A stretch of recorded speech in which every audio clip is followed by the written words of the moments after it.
Halo guys, bersama saya Mr. View di sini, tempatnya mereview berbagai film dan kawan-kawannya. Kali ini Mr. View akan menceritakan alur cerita dari Lucky Key, film dari Korea Selatan. Perlu diingat, pembahasan kali ini akan full spoiler.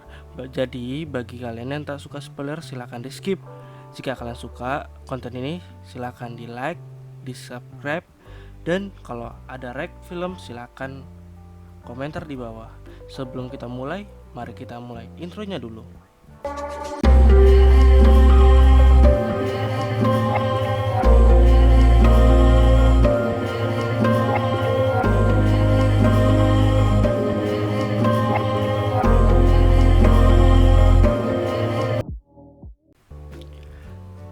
Awal cerita dimulai di hujan yang deras dan ada seorang yang sedang berjalan di tengah hujan. Lalu, tak lama ia ditusuk oleh seseorang dan seorang itu adalah pembunuh dengan penampilan yang stylish. Kemudian, scene berganti dengan seorang pria muda yang bernama Yeonjae yang ingin bunuh diri. Ketika ia ingin melancarkan aksinya, ia dipanggil oleh ibu kos yang menagih uang kos, namun ia tak punya uang untuk membayar dan disuruh pindah keesokannya. Yeonjae pun kembali mencoba bunuh diri. Namun, ia tidak ingin mati dengan keadaan yang bau. Yeonjae pun memutuskan untuk mandi di pemandian umum. Sesampainya Yeonjae di tempat pemandian umum, ia pun mengganti baju dan melihat seorang pria yang membunuh tadi di awal scan datang untuk mandi juga. Ia pun melihat barang-barang si pria yang mahal dan tak lama si pria pun terjatuh oleh sabun batangan dan tak sadarkan diri.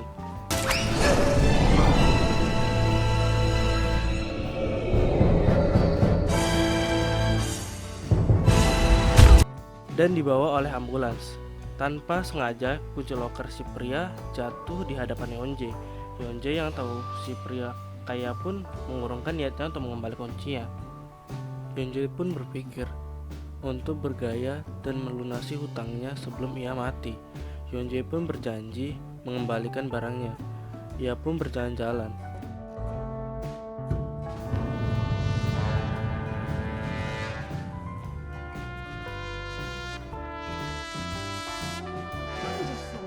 할머니 멋있어요.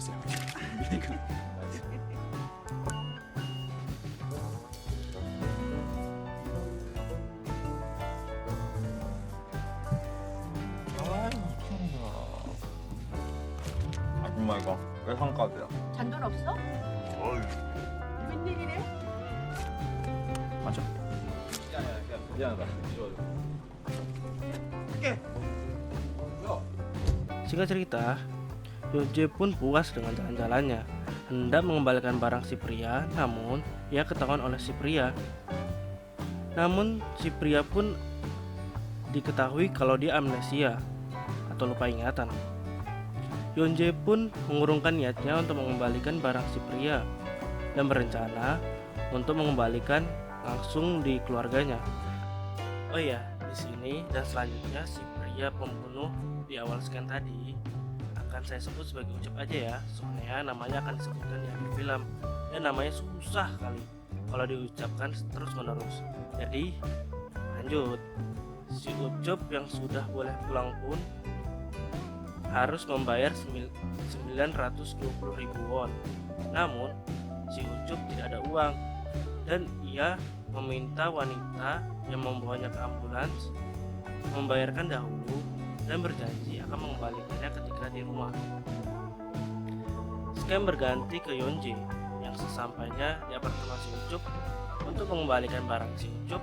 Ternyata si Ucup hidup sendiri dan dia berkeliling melihat barang-barang si Ucup. Ternyata di sana banyak pakaian seragam militer. Scam berganti kembali ke si Ucup dan si perawat bernama Rinashi yang sudah sampai di rumah si Ucup.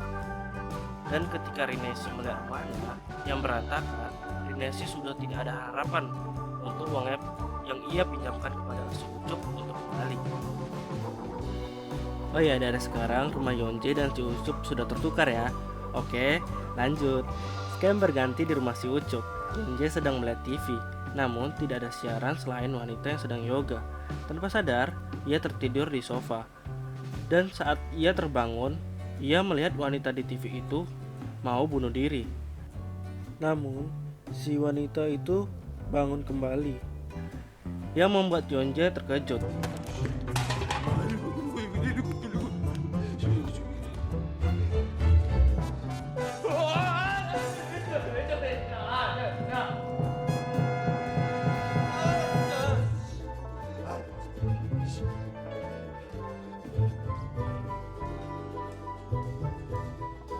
Kemudian Scam berpindah kembali ke si Ucup dan Rinesi. Rinesi meminta si Ucup bekerja di toko ibunya sebagai bayaran hutangnya. Awalnya ibunya menolak dan enggan menerimanya karena mukanya yang pas-pasan. Namun ketika si Rinesi mengatakan si pria memiliki utang, mau tidak mau ibunya memperkerjakannya. Ken berpindah kembali ke si Yonje yang tak sengaja menemukan uang yang banyak di salah satu lemari dari si Ucup. Ia pun memakai uang itu untuk memesan makanan. Dan ketika hendak mengambil sebuah bir, ia menemukan ruang rahasia di mana ada informasi wanita yang ada di TV yang bernama Yonjo dengan kasus melaporkan kasus korupsi perusahaannya dan barang bukti berupa flash disk. Dan Yonje mengetahui wanita itu berada di atas apartemennya dari CCTV kamarnya. Scam berpindah kembali ke si Ucup yang lihai menggunakan pisau dan memasak, menjadi disukai oleh keluarga dan pelanggan.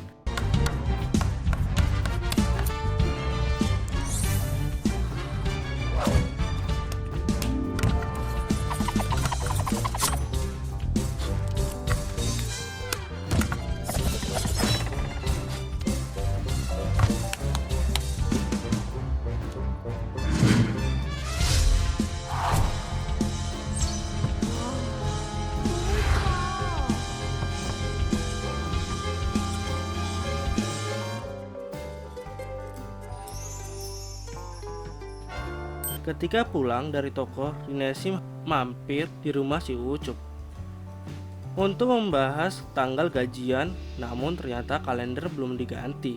Ketika ia melihat kalender, ada catatan tanggal 25 di stasiun Sinwon. Ia pun berangkat ke stasiun. Ketika sampai, ia melihat banyak orang berkumpul dan diabsen satu persatu. Ternyata ia dibawa ke lokasi syuting. Berbagai peran dan kesalahan ia lakukan. 하던 거요. Lalu syuting usai, si Ucup pergi ke rumahnya si Yonje. Orang tua dari Yonje memiliki toko pangkas rambut. Ia mengetahuinya dari daftar peserta.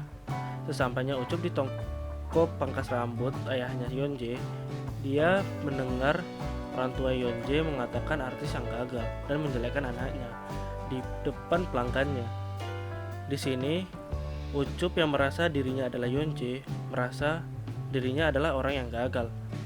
Singkat cerita, si Ucup pulang ke toko ibunya Rinesi, dan mengatakan ia ingin menjadi artis yang terkenal. Keluarganya Rinesi pun kaget dan menganggap Ucup sedang masa yang kritis. Yonje dan si Ucup sama-sama berusaha. Si Yonje berusaha mengikuti si Yonjo untuk membantu kasusnya, namun secara diam-diam Yonje jatuh cinta dan berbagai kegiatan romantis lainnya. Dan si Ucup berusaha menjadi artis terkenal dan mulai disukai oleh keluarga dari Rinesi. Disinilah perjalanan kesuksesan yang tertukar dimulai.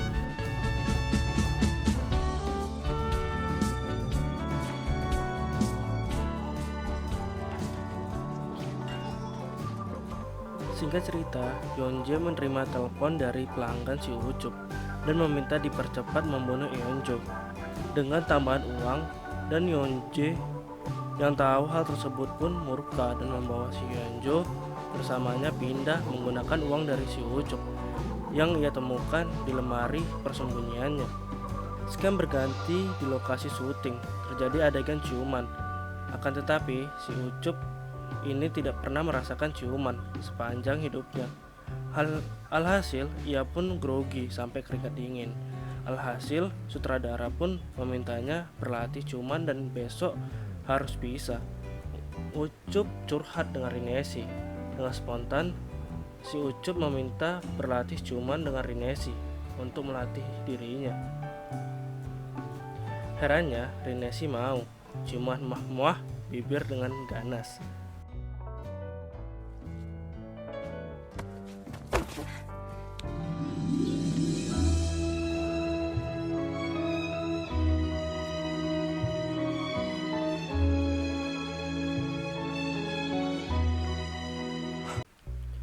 Scam berpindah kembali ke si para pelanggan si pembunuh. Mereka berdiskusi untuk menyewa pembunuh bayaran baru karena mereka menganggap si Ucup menipu mereka dan memutuskan untuk siapa yang berhasil mendapatkan pembunuh bayaran duluan, dialah yang dipilih oleh direktur untuk membunuh Enjo. Scam berpindah kembali ke si Ucup yang sedang bertamasya bersama keluarga Rinesi. Singkat cerita, ketika pulang turun hujan yang amat deras lah, yang mengingatkan si Ucup akan jati dirinya. Ia pun bergegas untuk pulang ke rumah apartemennya yang asli. Dan semua uangnya di lemari hilang, dan dia melihat pesan dari para pelanggan. Ucup pun melacak keberadaan Yeonje dan Eunjo karena mereka menjadi target pembunuhan. Ia pun bergegas ke tempat tinggal barunya Yeonje. Oh ya, si Ucup tahu rumah Yeonje dari GPS dari mobilnya ya. Oke, lanjut. Sesampainya ia di sana, Yeonje dipukul dan memohon jangan membunuh Seongjo. Dan si Ucup memaki Yeonje karena menimbulkan banyak masalah selama dia lupa ingatan.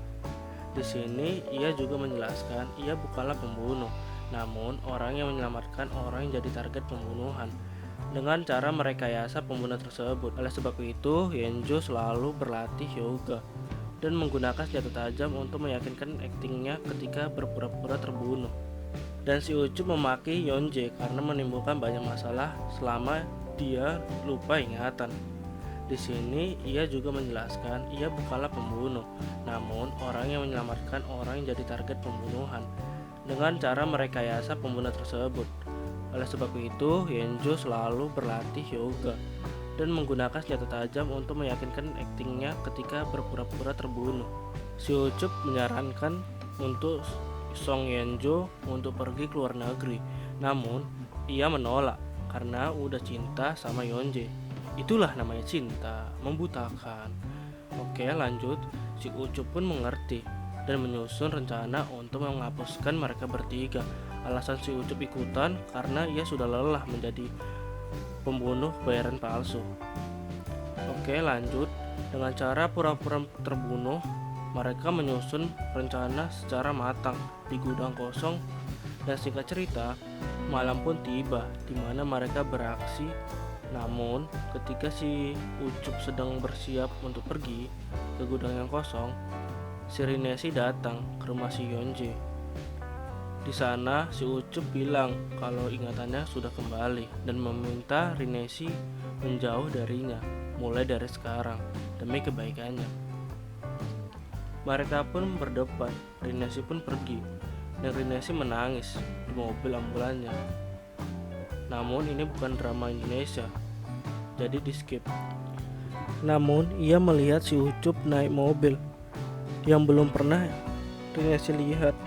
Ia pun mengikuti, namun Rinesi nyasar di pertengahan jalan. Scam berpindah ke gudang. Di sana para direktur dan pelanggan si pembunuh datang.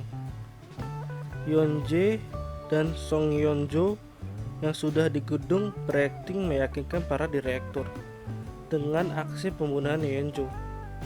Si Ucup pun datang sebagai pembunuh bayaran kedua untuk membunuh Yeonje, dan mereka pun berkelahi dengan sangat sengit menggunakan pisau di tengah pertarungan.